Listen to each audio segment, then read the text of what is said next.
Hello दोस्तों, good morning. स्वागत है फिर से आप सभी का Mishra ji technical YouTube channel में। दोस्तों आज है 30 नवंबर और आज की इस वीडियो में हम लोग बात करेंगे 30 नवंबर 2020 के करंट अफेयर के सभी इंपॉर्टेंट क्वेश्चंस के बारे में। पूरी वीडियो ध्यान से देखिएगा, पूरी वीडियो डिटेल में आपको समझाई गई है। अगर वीडियो आपको पसंद आए तो वीडियो को लाइक और शेयर जरूर करना है। अगर आप चैनल पर पहली बार आए हो, चैनल पर पहली बार वीडियो देख रहे हो, तो आप लोग चैनल को भी सब्सक्राइब कर लो, बेल आइकन को प्रेस कर लो। अगर आप किसी भी एग्जाम की तैयारी कर रहे हो तो यहाँ से करंट अफेयर 100% पूछा जाएगा, तो आप लोग चैनल को सब्सक्राइब करके जरूर रखो। चलिए बात करते हैं लास्ट डे के क्वेश्चंस की। लास्ट डे का हमारा पहला क्वेश्चन था, वर्तमान में भारत में कुल कितने मेगा फूड पार्क हैं? तो वर्तमान में भारत में 37 मेगा फूड पार्क हैं। अगला था, बॉर्डर रोड ऑर्गेनाइजेशन के नए महानिदेशक कौन बनाए गए? तो वो बनाए गए मेजर जनरल राजीव चौधरी जी। ये आए हैं हरपाल सिंह जी की जगह पर। इन दोनों ही क्वेश्चंस के बारे में काफ़ी लोगों ने बहुत ही अच्छे से डिटेल में आंसर किया हुआ है। चलिए बात करते हैं आज के दिन के पहले क्वेश्चन की। पहला क्वेश्चन है, विश्व पर्यावरण संरक्षण दिवस कब मनाया जाता है? तो अभी हाल ही में विश्व पर्यावरण संरक्षण दिवस मनाया गया दोस्तों 26 नवंबर को। प्रत्येक वर्ष 26 नवंबर को ये मनाया जाता है। क्यों मनाया जाता है? जिससे पर्यावरण में संतुलन बनाए रखा जा सके, साथ ही साथ लोगों को एनवायरनमेंट के प्रति जागरूक रखा जा सके। कैसे पर्यावरण का संरक्षण करना है इसके बारे में लोगों को अवेयर किया जा सके। तो ये मनाया जाता है 26 नवंबर को। कब से मनाया जाना शुरू हुआ? ये 1992 से मनाया जाना शुरू हुआ, 1992 से यूएन एनवायरनमेंट प्रोग्राम के द्वारा, यानी यूएनईपी के द्वारा ये मनाया जाता है। क्लियर है? अच्छा, ये तो है विश्व पर्यावरण संरक्षण दिवस। एक है विश्व पर्यावरण दिवस यानी वर्ल्ड एनवायरनमेंट डे, और वो मनाया जाता है 5 जून को। इससे भी ज़्यादा इंपॉर्टेंट डे होता है वो, उसे भी याद रखिएगा। ओके दोस्तों, 26 नवंबर को ही संविधान दिवस भी मनाया गया, आप सभी को पता है, बताया गया था उस दिन ही। ओके, तो ये भी ध्यान रखेंगे। और जैसा कि मैंने आपको बताया है, नवंबर मंथ के सभी इंपॉर्टेंट डेज और थीम आप लोग रीड कर सकते हैं एमजीटी ऐप से। नवंबर ही नहीं बल्कि जनवरी से लेकर के अभी तक, यानी नवंबर मंथ तक मंथ वाइज आपको दिया गया है। आप लोग जाइए एमजीटी ऐप में स्टडी मटेरियल सेक्शन में दिवस और थीम में जाकर के रीड कर सकते हैं। सभी इंपॉर्टेंट डेज, थीम और उनसे रिलेटेड जो भी डिटेल्स होगी वो सभी चीज़ें उसमें दी गई हैं। चलिए नेक्स्ट बात करते हैं।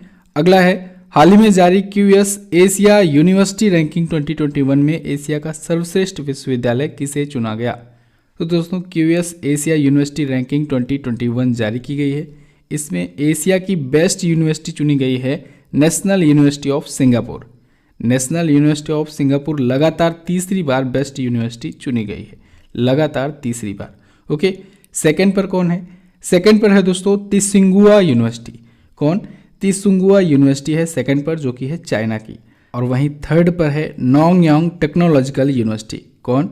नानयांग टेक्नोलॉजिकल यूनिवर्सिटी, वो भी सिंगापुर की है। देखिए टोटल 650 इंस्टीट्यूट या यूनिवर्सिटीज़ कह लें, उनको रैंक किया गया है और इसमें 107 इंडियन इंस्टीट्यूट को जगह मिली है।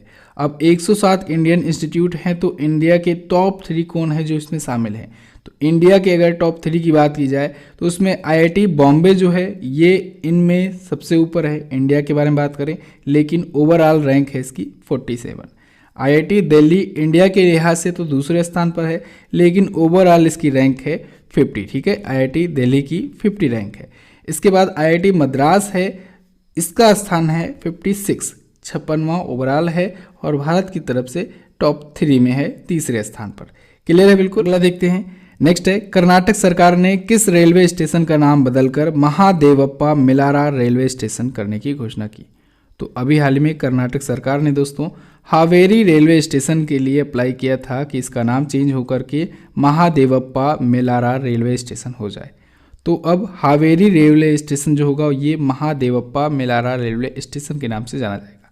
महादेवप्पा मिलारा जो थे दोस्तों ये एक स्वतंत्रता सेनानी थे कर्नाटक से। ओके, अच्छा, अभी आपको याद होगा कुछ ही महीनों पहले सितंबर 2020 में हुबली रेलवे स्टेशन का नाम चेंज किया गया था।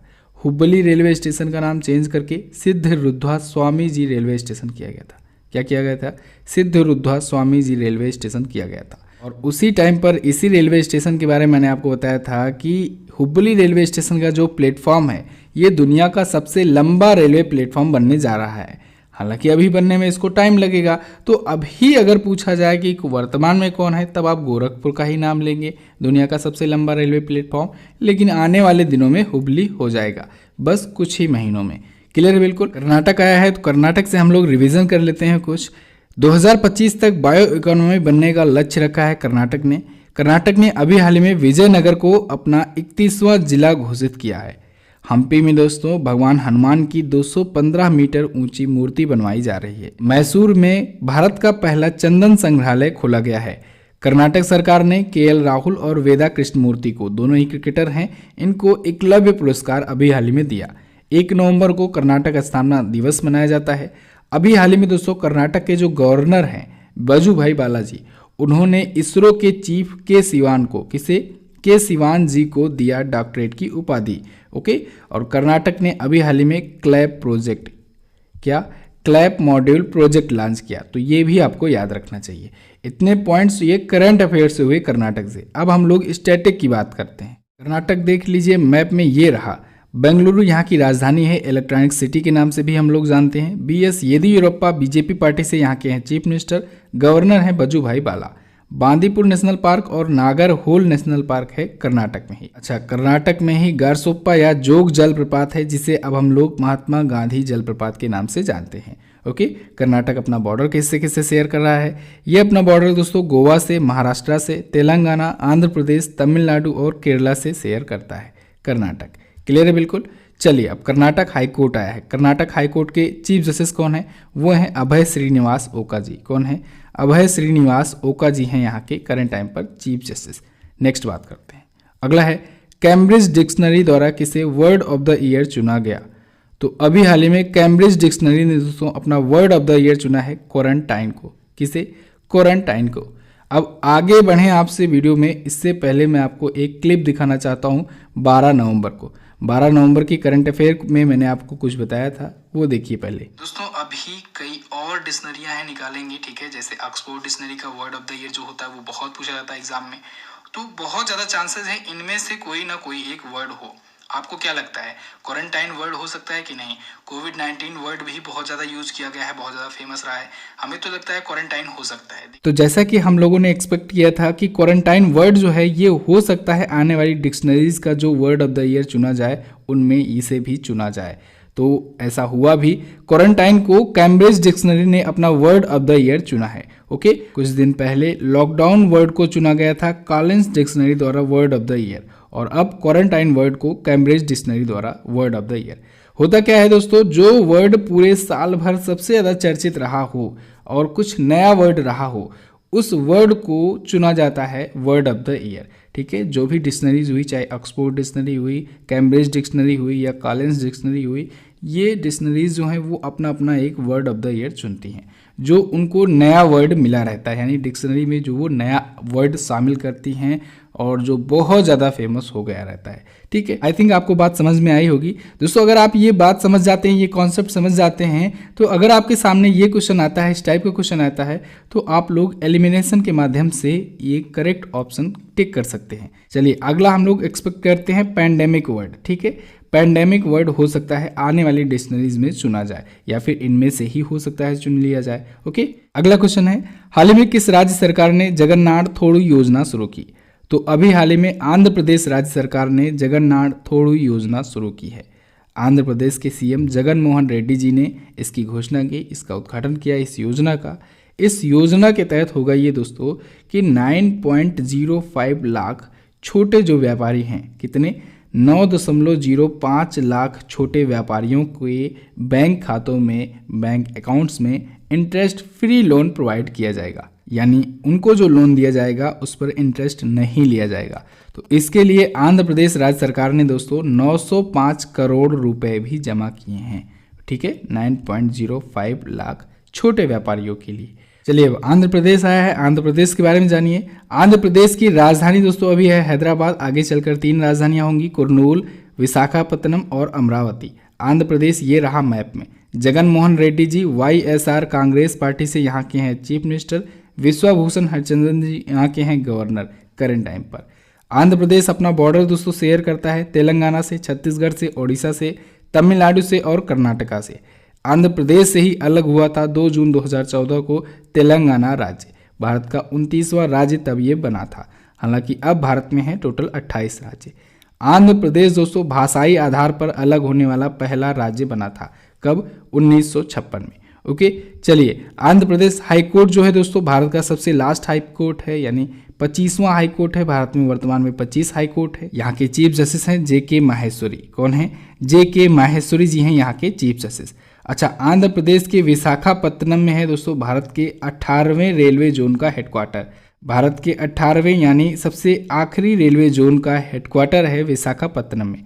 सबसे आखिरी रेलवे जोन का नाम है दक्षिण तटीय रेलवे यानी south coastal railway zone. Okay, next बात करते हैं। अगला है, हाल ही में केंद्र सरकार ने किसे 8 साल बाद अस्थायी खेल संघ की मान्यता दी?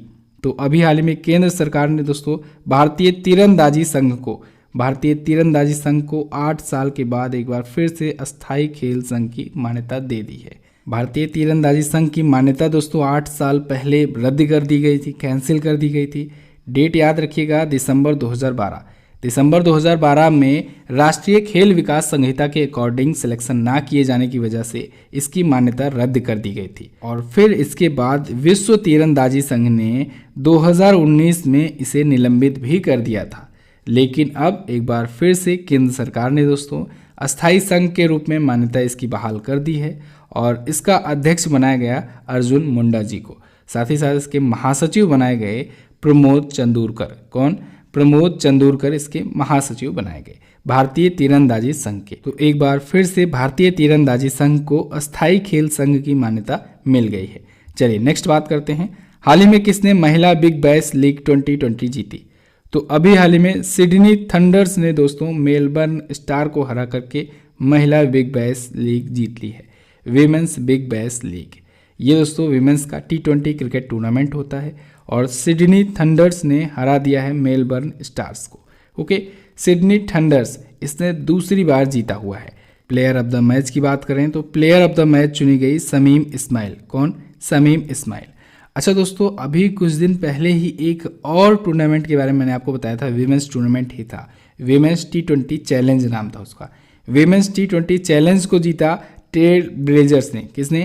ट्रेल ब्लेजर्स की टीम ने। किसको हरा करके? सुपरनोवा की टीम को हरा करके। चलिए अगला देखते हैं। हाल ही में किसे ग्लोबल स्ट्रोक सर्विसेज अवार्ड से सम्मानित किया गया? तो अभी हाल ही में जयराज डी पांडियन को ग्लोबल स्ट्रोक सर्विसेज अवार्ड से सम्मानित किया गया है। यह अवार्ड किसके द्वारा दिया गया? यह अवार्ड दोस्तों WSO वर्ल्ड स्ट्रोक ऑर्गेनाइजेशन के द्वारा दिया गया है। अच्छा, ये अवार्ड पाने वाले जयराज डी पांडियन जो हैं ये बन गए हैं पहले एशियाई। यानी ये क्वेश्चन ऐसे भी पूछा जा सकता है, ग्लोबल स्ट्रोक सर्विसेज अवार्ड पाने वाले पहले एशियाई कौन बने? तो वो बन गए जयराज डी पांडियन। ओके, अभी हाल ही में दोस्तों वर्ल्ड वर्चुअल स्ट्रोक कांग्रेस और European stroke organisation summit organise हुआ और ये समिट ऑर्गेनाइज हुई वियना में, ऑस्ट्रिया के वियना में ऑर्गेनाइज हुई और उसी समिट में इनको दिया गया ये अवार्ड जयराज डी पांडियन को। एक्चुअली में जयराज डी पांडियन जो हैं ये WSO के यानी कि वर्ल्ड स्ट्रोक ऑर्गेनाइजेशन के उपाध्यक्ष भी हैं। साथ ही साथ ये क्रिश्चियन मेडिकल कॉलेज के प्रिंसिपल हैं। तो इनको मिला है ये अवार्ड, ग्लोबल स्ट्रोक सर्विसेज का अवार्ड। नेक्स्ट बात करते हैं, अक्षय ऊर्जा के उत्पादन में भारत किस स्थान पर है? तो अक्षय ऊर्जा के उत्पादन में भारत है दोस्तों चौथे स्थान पर। अक्षय ऊर्जा यानी रीन्यूएबल एनर्जी या ग्रीन एनर्जी। तो ग्रीन एनर्जी कैपेसिटी भारत की दोस्तों लगातार बढ़ रही है। वर्तमान में अगर बात करें तो भारत की कैपेसिटी है 1,36,000 मेगावाट की। कितने की?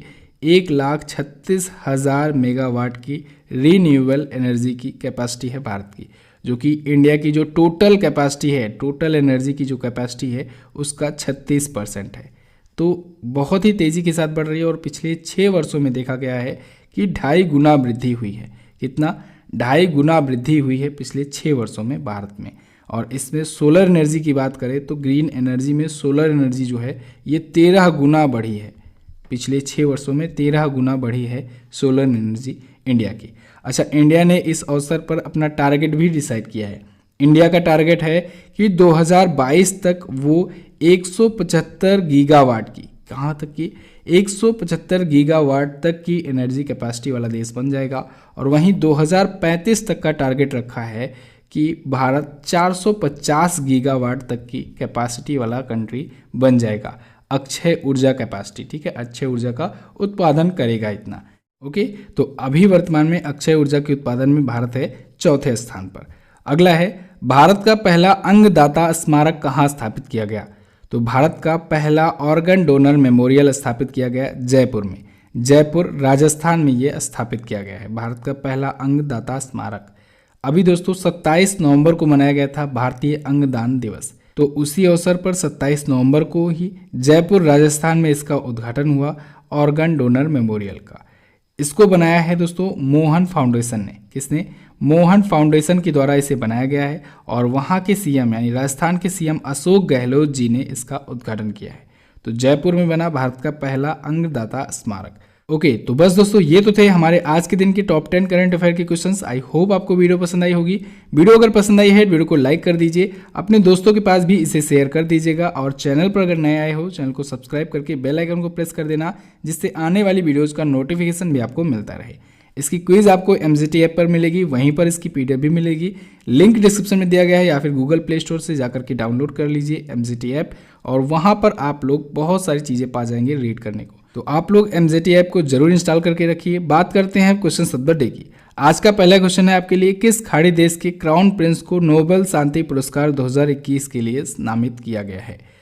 प्रसिद्ध हार्निवल फेस्टिवल किस राज्य में मनाया जा रहा है? दोनों ही इंपॉर्टेंट क्वेश्चन हैं, दोनों के बारे में आपको जो पता हो डिटेल में आंसर कीजिए। फिलहाल रखते हैं दोस्तों इतना ही वीडियो में, मिलते हैं अगली वीडियो में। तब तक के लिए नमस्कार, जय हिंद, वंदे मातरम।